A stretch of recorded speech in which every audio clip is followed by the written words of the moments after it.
Hey, the holiday shopping season is in full effect.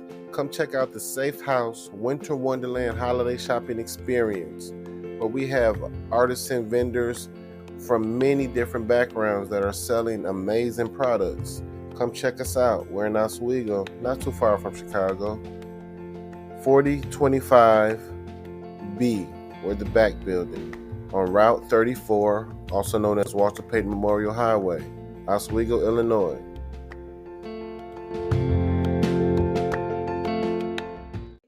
It's your girl Love or more. Call me what you want. Don't call me for front. And it's cool, Joe. This is the Black and Spiritual AF podcast. Today we are joined by an amazing woman. A lot of you guys may already know her. By TT. Every time I bring you up to him, I'm like, Alteriq mama.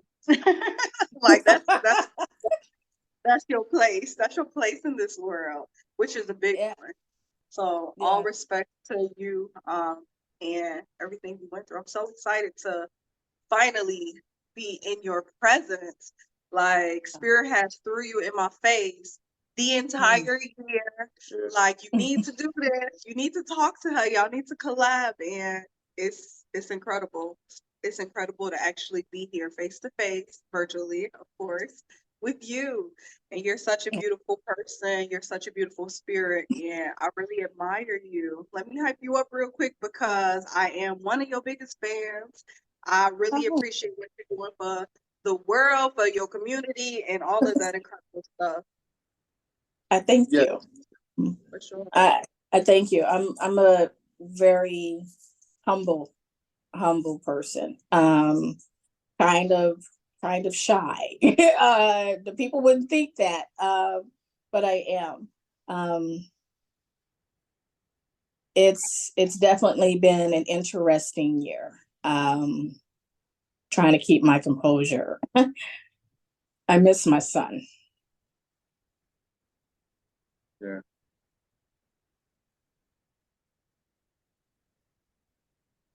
A lot.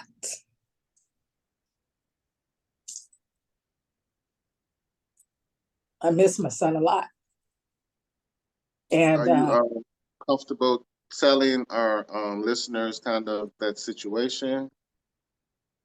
Yes, my son Alteriq, I could say it like this, cross-categorical. He was LGBTQIA, had mental health that he struggled with all of his life. And, to the point where he'd been in and out of facilities. I had him in the care of DCFS custody so that he could get mental health treatments, through the state. As a teacher for Chicago Public Schools, I just couldn't afford some of the nicer facilities, or heck, some of the facilities, because they were expensive for him to go to. So he had been in DCFS custody so he could get those treatments. And that led, to other paths. There was a lot of struggling in his life, but I was always there. And because he was in DCFS custody as a teen, they would think, well, why is his mom always here? I'm like, my son's not here because I was a bad mother. My son is here because he needs medical treatment that my health insurance does not afford through Blue Cross Blue Shield. Like, this is not that story. This is not that story of the single Black mom who, just son is wayward and she just don't give a damn about that child. I almost died having this boy. Literally. I spent 4 days unconscious at Newark Beth Israel after I gave birth to him. They wanted to give me a blood transfusion. And this is the 90s. So this is right after the tennis player had passed, and there was another famous actor, his wife had passed, and they were given blood transfusions. And I was born in 1995 in January. He was supposed to come in December, but he came in January. And so I said, no, I put across the paper in my whatever out of my mind. I said, I do not want anybody else's blood in my body. And so they just kept telling me, oh, well, you need this. And I was like, if I have to die, I have to die. My mother will take care of him, or his other grandmother will take care of him. But I don't want that, because people were contracting AIDS through blood transfusions when he was born. He came into this world in the evening, and he left out of this world in the afternoon, on a waxing and a waning moon. My son was gifted. So his mental health issues, a lot of it was he could see very well. What Al could see, I can't see. And I can't see because I'm kind of a scary bitch. So, he would always tell me about the monsters, he would tell me what he saw. And I never made him feel as though he was cuckoo for patties because he could see things. I can see and hear in my head. Al could see with his naked eye what I can't see with my naked eye. And so, I was always a very big support system for him. Even when he became a teenager and he started dating transgenders, they were always in love with me because they were like, oh my God, like your mother accepts us. Hello? I'm here. Okay, sorry, it was a little lag. Can you hear me now? Teenager. Yeah, you left off at teenager. Yeah, when he was a teenager, Al started dating transgenders. There's a lot behind the reason why that happened to him. But I never made him feel bad or out of place. My mom didn't raise me that way. In the 80s and 90s, most of my mom's friends were gay males. So I grew up around homosexuals. I grew up around homosexuals who dressed, cross-dressed, who didn't cross-dress. I mean, hell, my favorite band was The Cure and Motley Crue and Poison and all those guys. And if you know anything about hard rock or punk rock, those men wore makeup, they wore fingernail polish, they they had long hair, black or white, so it wasn't for me to ever be like, oh, you look weird because you don't look like the norm. I listened to punk rock and heavy metal music growing up. My choice, not my mother's choice. So I've always been Al's support system. I was his advocate in life and I will be his advocate in death. It took me a minute, and I have video that when I was doing videos while he was in jail, while I thought he was still alive, even though I knew he wasn't. It took me a minute to accept it. And it was at the last moment, before his soul was leaving his body, that I actually accepted that something could really possibly be wrong. My mom had been telling me that she was having these visions that Al had jumped out the window at jail. And I said, well, he can't do that. Because she called. The day he actually passed away, my mom called me. She was in the hospital. And she said, Vikki, I had a dream Al jumped out the window. And I said, Mom, Al can't jump out the window. I knew exactly what that meant. I didn't want to accept it. I said, Al can't jump out the window at jail because they're closed. Right. And we have been calling. We've been calling. Cook County Jail put in a rule that you can't visit unless you have the COVID vaccine and paperwork for that. And I couldn't visit him because I didn't take the vaccine. And so my son was arrested on July 19th, which is my younger son's birthday. We were all at the hospital with my mom. Two of my friends that I've known since I was in college had flown in to see me. So they surprised me.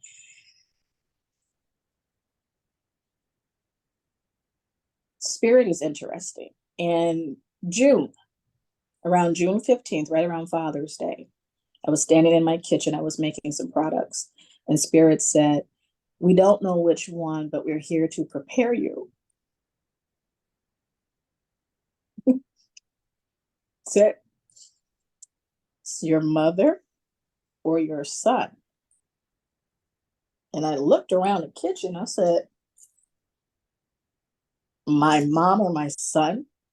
And I had questions because I said, I didn't think Spirit would ever tell you about death. So not knowing about death is a lie. That's number one. The Spirit will tell you, your spirits will tell you, your angels will tell you, your ancestors will tell you. And they know how much I love my family. And I said to Spirit, I was standing in the kitchen, and I was thinking at that point, I was like, maybe I'm doing something wrong. I lit the wrong candle to the wrong person. I don't know, I said, well, I can't be a mother without a child, and I can't be a child without a mother. I was like, and I started wondering, the human side of me was just like, am I supposed to make a choice? Because I can't make no choice. And it was like, they were looking at me like, nigga, we ain't asking you to make no choice. We're here to tell you what is about to happen. We're here to prepare you so you can get prepared. And I was like, I'm not trying to prepare for that. My birthday is July 3rd. So I asked out loud, I said, well, if it's going to be my mother, then at least let my father come up and apologize to her, because he owes her a motherfucking apology. I'm glad I asked first if I could curse before I started this podcast. And my father called me. It was like 1,000, 1,000. My father called, and I looked at the phone and I said, man, Spirit, don't play games. I'm looking at the phone. Hey, Dad. And it was the day before my birthday. It was July 2nd. And Spirit said, I'm sorry, my father said, Vic, I know your mom's in the hospital and I wanted to go see her. Is that okay with you? So I said, okay, my mom's gonna pass. That's the way I looked at it. And I took him up there. That was my birthday. And he saw my mom, and she wasn't so welcoming, and I understand that. But I said, okay, my mom's going to pass, because I was granted that wish that my father apologized to my mother before my mother passed. That's what I asked Spirit, especially after getting that message in June. So my mother was still in the hospital, and my friends, Shanae and Lynn, flew in from New Jersey. And I didn't know that. So, because we were supposed to be doing a Zoom call, and I was at the hospital sitting there in front of my mom's bed. And she was like, well, Vikki, maybe you're not clicking on the button right. And I'm like, no, Mom, I'm supposed to be having this meeting. Like, I've known these women 30 years, right? I was like, I don't know what's going on with these people. They keep telling me to click in, click in. And I said, Mom, okay, I'm going to step in the hallway. Maybe I just don't have good signal in the hotel room. The hospital room. So I step in the hallway. We're at Northwestern Memorial Hospital. And there's Lynn standing there in the hallway. And I was like, oh my God. And I started screaming. So of course the hospital staff started running because they think my mom, something happened to my mother. But it was just the fact that I was like, I hadn't seen Lynn since my youngest son was 5. And then Shanae came around the corner. And I was happy to see them because I hadn't seen them since forever, but I knew somebody's gonna die. So we went downstairs and we're at lunch, and of course they haven't seen me, so they're like, "Oh my God!" And they call me Zoe. Oh, Zoe! Oh my God, girl! Blah, blah. And I had grown my hair back out. I was in this whole thing about wearing these pigtails. Spirit had me there. I was parted down the center, and I had these pigtails like Wednesday, right? I loved Wednesday. I loved the Addams Family growing up. So we're at dinner, and they're like, Zoe, why are you looking like that? Why's your face like that? I said, because somebody's finna die. And they said, what you mean? I said, no, I can't explain it to you all. You probably think I'm crazy, but I know somebody's finna die. This was Friday of July. And we left the hospital. They came in and saw my mom, and she was so excited to see them. And I said, well, I got to go get Jalen, Al's son, from daycare. I said, so Mom, so we're going to leave now. Okay. And this was like, we had lunch, we had dinner, So she said, okay. And I called daycare and I said, I'm coming a little late. And my friends just flew in from Jersey. And so I'm coming a little late to pick up Jalen. They're like, Vikki, we got you. We got Jalen. Because he'd been there since he was 4 months old. So, they knew him. He was like family. And we got off of the expressway about 72nd Street-ish. And the hospital called and said my mother had flatlined, but they had revived her. And I was, of course, ecstatic, but still afraid, because that meant that, remember, I got the message. It's either your mother or your son. And Jalen is a son for me, and I had 2 sons. And unbeknownst to me, that next week, my son Al, because Shanae and Lynn were about to leave, so Al came to.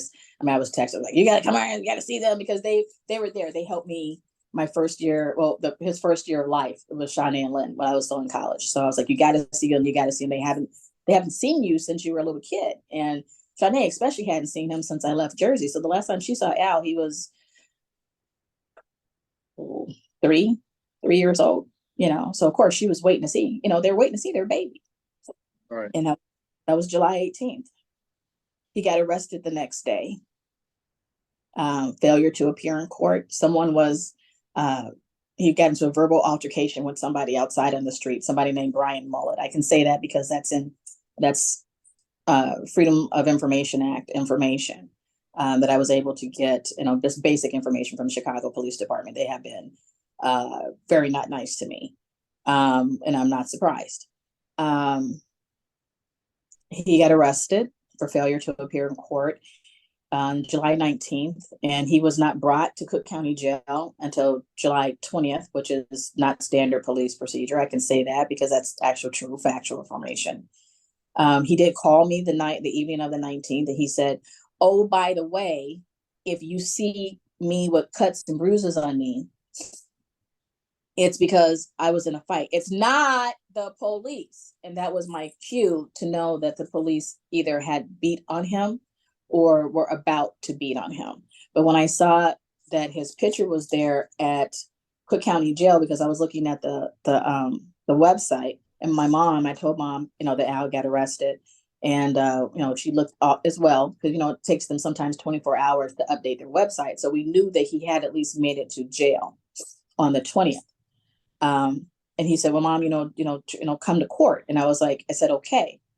And I didn't make it to court. When I looked at it, it did not say that he had court on the 20th. When I read it, he had court like the 23rd or something like that. So in my head, I was like, okay, I got court on the 23rd. He had court on the 20th and the 21st, according to Cook County Jail's records. I don't know. Okay, because people work for people put whatever they want to put in the system. I learned this in my research investigation. That he apparently had appeared in court on the 21st, but had been reporting that he did not feel well, according to the information I was able to get from these investigative reporters who listened to me back in September of last year.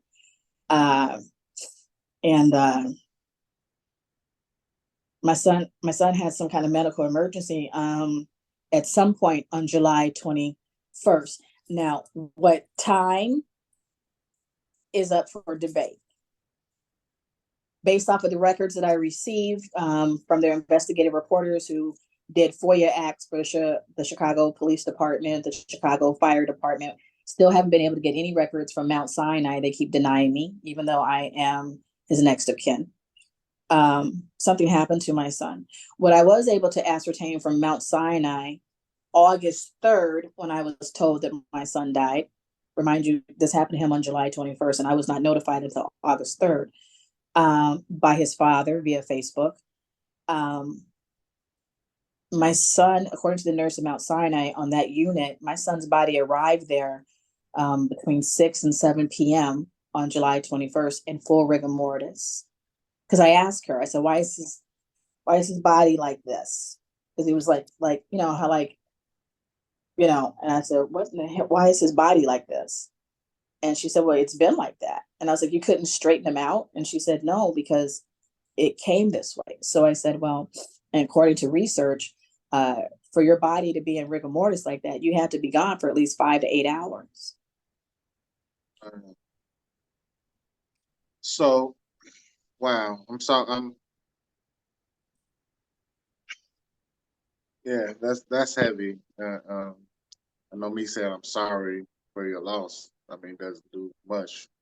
But just to clarify, you said that you found out about your son's death on August 3rd? Yes. Through Facebook from his father. Yes. So they didn't contact you. No. Alteriq God Pleasant went to Cook County Jail with 2 phone numbers, and I have that in his property bag that I was able to get from the jail finally about 3-4 days later. But it was still sealed, vacuum sealed. So I didn't even cut it open until August 2nd, the day of his memorial service. So that's how long it set, because I had to get my head together. And he went to jail with 2 phone numbers, mine and the lady whose apartment he was staying in. And they So they didn't have my information. I know there's 2 things about Alteriq. So you can't tell me that my son didn't tell nobody my phone number, because that's all Al did.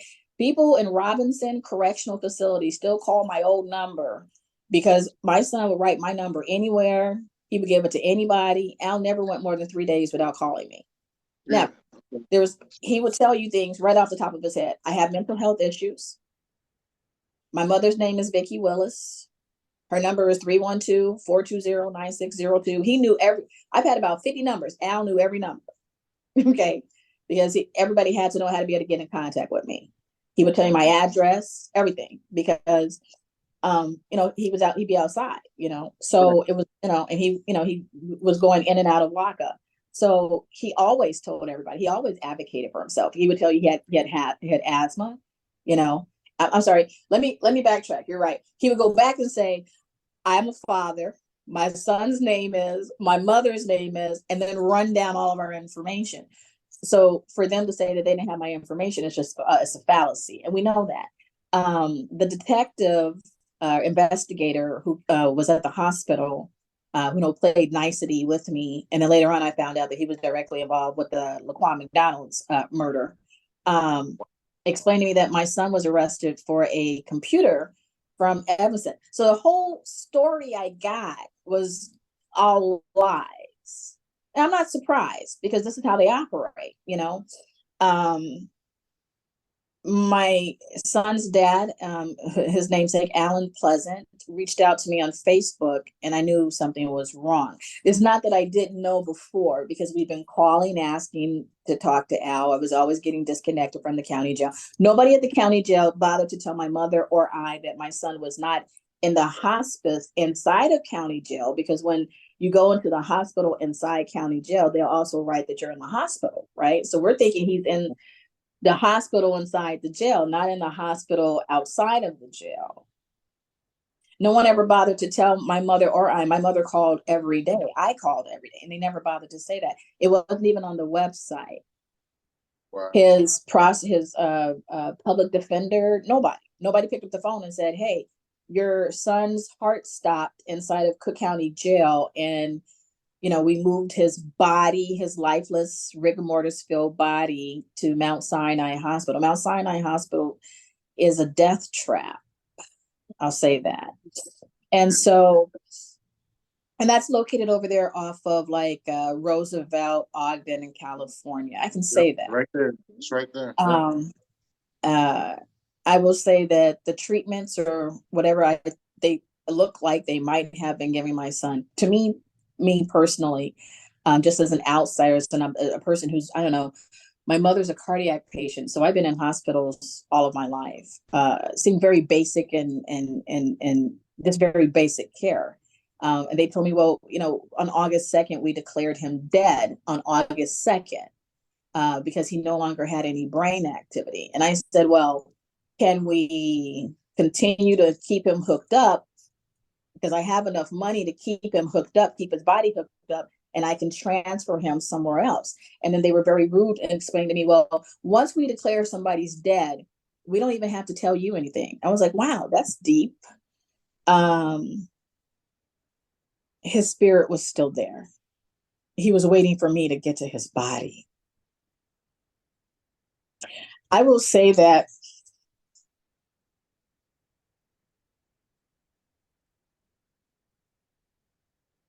I was blessed. My son was not laid out in somebody's street, and his body wasn't full of holes. He wasn't hanging from somebody's tree under mysterious circumstances.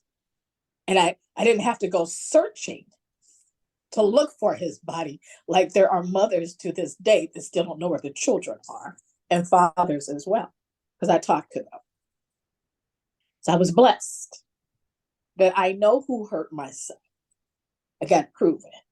I was blessed that I was able to bury my child. Well, I didn't bury him. He didn't want that. I got him cremated. I was blessed. I'm blessed in that.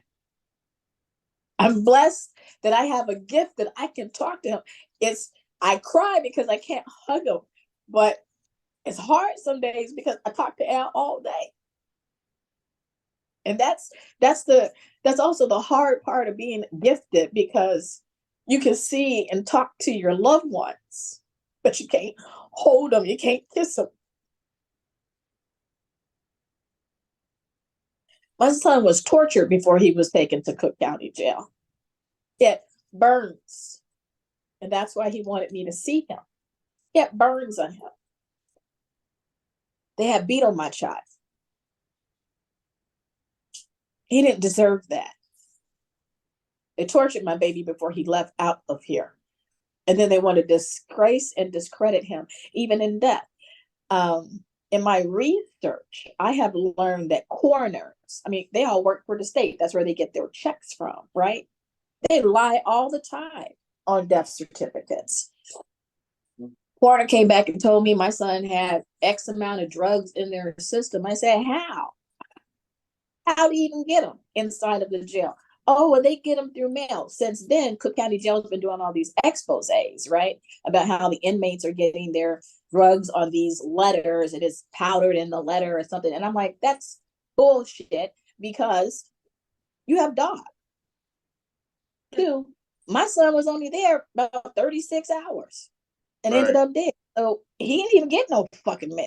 I'm going to say it like that. He didn't get no mail. Right. Oh, I saw him on video taking something from somebody. You don't even know what the hell that shit was, but you're going to call it drugs. Okay. Then I started doing more research. I personally found out that 170, at that time it was like 176 was the number that I was able to come up with through research, documented research given out from the state on that facility of individuals who lost their life, the mysterious circumstances inside of the jail. I'm not talking about people who were beat to death, because that happens. I'm not talking about people who've been jumped or stabbed, right? Right. We have video. Right. We're talking about people like my son who got there and ended up dead, right? And then not long after Al's death in July, there were 2 more deaths, one in August, one in September. And it's like, how are these people passing inside of this locked facility, and why doesn't anybody give a damn? That part. So this August, and this is why it's important to listen to spirit.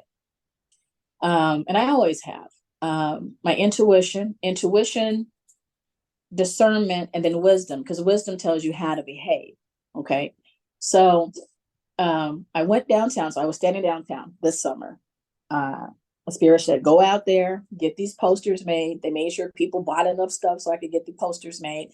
A nice young lady, Nika, the teacher, she follows me on Facebook. She actually did this poster and sent it to me. And I was like, thank you, because my head, when your loved one passes, it already does something to you. My grandmother had passed in May, and then my son passed in August, and I was still trying to get my footing from there. And and he attended my grandmother's funeral, and now looking back at the pictures, I could see it. The day before Al died, I saw it in his face. I didn't know what I was looking at. I didn't want to accept it. I said, you look sick. He's like, oh, Mom, I've been getting a lot of sleep. And I was like, well, you need to stop fucking on them bitches and start going to sleep, because you look like you need to go to sleep, And he was like, Mom, you're so crazy. Mom, you're so crazy. And I said, well, I'm going to send you some money, because my son can't be outside looking crazy, because he knew how I felt about that. And sometimes when people are struggling with mental health issues, they might let themselves fall off. And I don't like that. And I told him that. I was like, you're my son. I don't give a damn where you are, right? Because I've been a teacher for 20 years. So you're always going to run into students that knew me and or you, you was a little kid, because our faces don't change. And I don't want them to see you looking like that. And I don't want you looking like that, because you're my child. Every 2 weeks, every payday, I bought my son new clothes, because that was my son. Like, even in the picture right here, we were leaving, going out of town. I was like, well, you got to get your hair cut. So he had, it was like this long, it was all over the place, and he had dyed it. And I was like, oh no, man, we finna go to the family reunion, dude. You gotta pull it together. So he showed up. I was like, that's my boy. He got it faded, and he had the tone set. And I was like, that's my son, because it was handsome. And I love looking at my son. I did. I used to take insane amounts of pictures and videos of Al. But I just love looking at my boy. He had the universe wrapped around his body in freckles. If you looked at his freckles, you could align them to the Milky Way galaxy. I said, "Oh, you fell to Earth, huh? You're one of the little screwed up angels up in the constellation, huh? You did some wrong shit, and you got sent here, and that's why you got the stars wrapped around your body." My son had a spirit on him, and I go back and forth because, for me, there's no separation between spiritual beings or this and what goes on here. He had something that was attached to him. And that something that was attached to him used to drive him crazy. And there were days that he would call me and he would write letters. And some days I'd be like, Al, I don't know what's happening because you're talking too fast. You got to slow down. And, you can be gifted, but because you are working and you're out in the world, you don't always know how to either shut them off or blend it together. And that was a part of the problem that I had for the last 25 years. It's like, what is that? I call it the voice. So my children grew up with the voice. And my youngest boy would say, Mom, will you just listen to the damn voice? Because when you don't listen to the voice, it never goes right.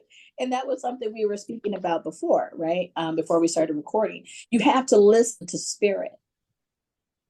And so I was having a conversation with God one day. This is like maybe 2019, 2020. I said, Lord, when they're talking about spirit, what the hell are they talking about? Right? I don't know who I'm talking about. You know what I'm saying? But who they're talking about? And so the answer that came back for me was us, Holy Spirit. We are Holy Spirit. We are the conscious, the collective. We are all of us. We are from divine source. And I have something else I want to say. I'm going to just pause that, come here. So I was following different people on the internet, right? Because I was doing my reawakening, I'll call it that. 2019, my cousin Daniel passed. And it took me somewhere. It was like I hit a wall. It was like, you can no longer walk regular. You're being called to task. Like, we gave you the opportunity to heal those kids. Because I did. I used to talk to my students all the time about God. You're not supposed to, but I did. About, spiritual beings. I mean, all that. I mean, I've been an occult person since ever. There's never not been a time, that I have not known about spirits. There's never not been a time. But you got to be careful who you're following on social media. And you have to start looking past what it is that they're offering. The devil does not come to you looking like those creatures that we see in the horror films. The devil comes looking like you, your age, looking good, all the things that you think we're supposed to be in this realm. And that's not what you're supposed to be following and or connected to. So I did a lot of hard learning, hard lessons, getting a part of Facebook groups, looking at other folks on TikTok, because I didn't know the vernacular, right? This lifestyle comes with a particular vernacular. And so Spirit be like, you don't need to go do that because it's already in you. So I was like, okay, well, who the hell am I? So I did a lot of that kind of stuff, and this is right before my son left. And this is why I'm getting to this. There was something that was attached to him. And so, me reawakening the dormant, and I'll say the dragon, and I'll say it like that, and I mean that, and I don't say it out of fear, and I don't say it in a demonic way. I say it because I have my dragon, and I am a dragon, and I knew I had to pull that off of him. So when he got sent to Robinson, he got sent to Robinson. You know, he did something wrong. He hurt somebody. And if he ever hurt somebody, he did his jail time. And I stood behind that. You know, like you rob somebody, you hit someone, you go to jail, that shit's on you, because that's where the fuck you belong. You're not supposed to be out here hitting on nobody. You can always beat people up spiritually. You ain't got to put your hands on nobody. You can slap people the fuck around spiritually. Right. You ain't never got to say shit to them. You can also not do shit and not allow a spirit to take over. And I've found in my little time on this earth, you don't always got to say anything. And I'm a very vocal person, but I don't always attack people. I'll be like, because I can see what's coming for you. So I need to back up. I need to keep my hands clean, right?